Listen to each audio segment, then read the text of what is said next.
With the final episodes of Ironheart now fully available on Disney Plus, and it's already backfiring on the Disney company and Marvel Studios, we know at the same exact time, Bob Iger and Kevin Feige, they're in total panic mode right now. They are very frantic about the current status of the MCU, about the Marvel Cinematic Universe, and whether or not the backlash surrounding Ironheart is going to deeply and negatively impact Fantastic Four this month.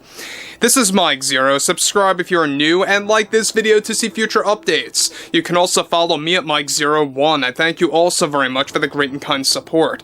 Now, one thing about Bob Iger is that more and more celebrities are beginning to call him out one after the other, and the biggest one of all is Mel Gibson. He is very vocal about everything to do with Disney and their DEI narrative, their DEI agenda, and really, we know that Disney is in the hot seat right now because they're dealing with flop after flop, ratings disaster after ratings disaster, and it really seems like that they're just digging themselves into a bigger hole. And it's going to be very interesting to see how Fantastic Four compares to a movie like Superman by James Gunn, or vice versa. Which one's going to rule the box office? That'll be a very interesting turn of events come the actual later portion of this month. Well, what's interesting here has a lot more to do with Mel Gibson calling out and exposing Disney yet again after the release of Ironheart, and really calling out the series in and of itself and how it really, contrasts how a lot of people out there do feel about this show. Now, one thing is for certain is that we know that the only good thing coming out of this series is Mephisto, portrayed by Sacha Baron Cohen. He did a great job there, and that was about it. Everything else aside, the show is very flawed. There's a lot of terrible writing techniques in there. The directing is lackluster. The list goes on. However, with the Disney company and Marvel already panicking over the backlash for Ironheart, more and more celebrities are beginning to come forward about the Disney agenda, now with Mel Gibson calling out Ironheart in the best way possible. Mel Gibson recently delivered the following in order to expose Disney and Marvel after releasing Ironheart. Well, man, I think when you really examine the nature of the Disney company, they really just don't get a clue. Just look at their Ironheart series. Now, I don't know much about this character, but I do know enough that it doesn't honor the true legacy of one of the most favorite Marvel characters of all time, Iron Man. And Tony Stark, played by Mr. Downey Jr. People are tired of this nonsense, man. People don't want to be lectured with shows that are supposed to be fun or entertaining.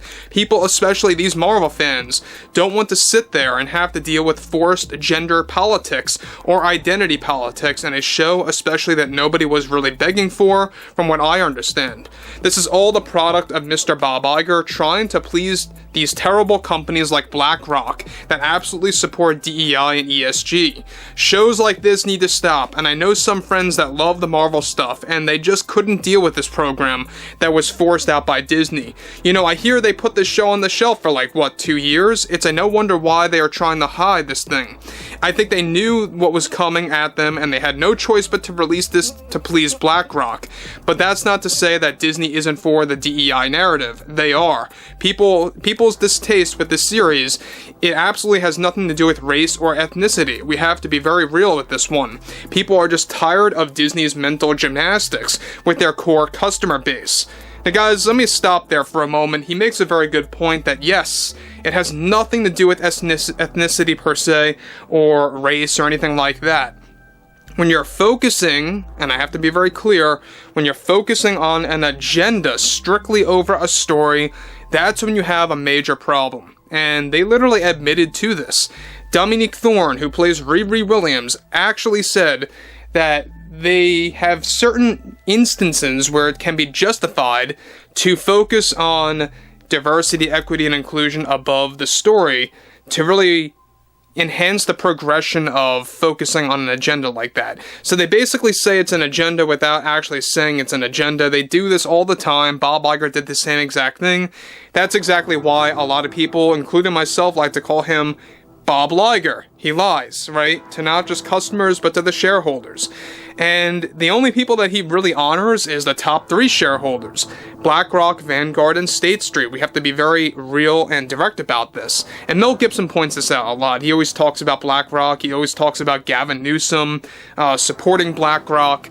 But what's interesting here, yet again, is that we already know that Bob Iger is trying to do whatever he can to build up a legacy in order to go out on a good note in 2020, 26 basically. We all know that he's planning to step down next year. He wants to actually step down, have somebody else take over, and Fantastic Four basically is the only film that could very well be the major success point of 2025 at this point. However, he continues, I think Bob Iger is a terrible CEO for allowing this thing to go on streaming because it's only hurting their Marvel brand further. You look at what they did with Snow White and the Star Wars movies. I mean, my god, man, what are they doing? These are brands and franchises you would never have expected to sink 20 years ago. Disney needs to be called out on this one, because a show like Ironheart really confirms to everyone that they don't care about the consequences in a way. They just care about pleasing these shareholders that push the DEI narrative.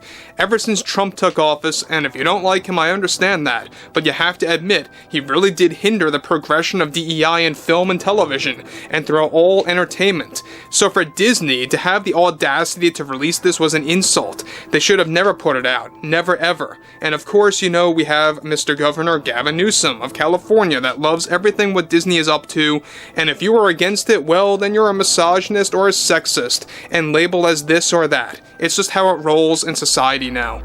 And you know what, he's got a point. If you don't like a show like Ironheart or Snow White, when it comes to a movie by Disney, you are labeled as, a sexist or a misogynist or whatever it may be, right? That's just how it is when it comes to Disney, and when it comes to a lot of those, loyal Disney fans that just get very much insulted by critics, by those that are opposed to the DEI narrative.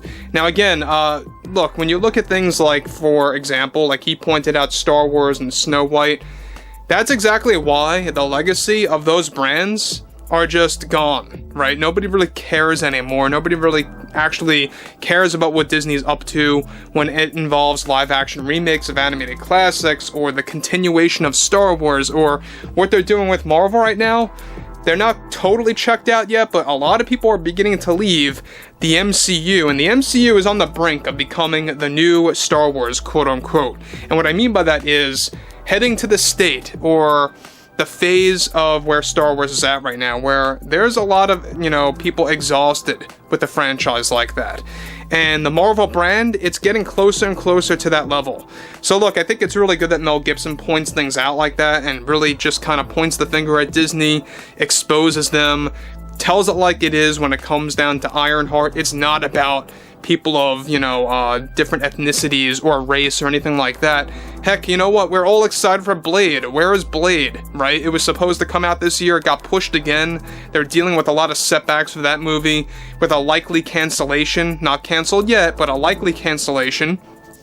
So there's obviously demand for shows that feature great characters, and whenever you seemingly want to have a great character come out, Marvel always screws it up, Disney always happens to screw it up, and we need more and more celebrities to call it out. But overall, I would like to hear what everyone has to say about this ongoing situation over at Disney and Marvel, especially with Ironheart, and what do you guys think? Do you think this will impact Fantastic Four? And if you guys did enjoy the content for today, make sure to drop a thumbs up on this video to support the channel, and I will catch you guys later.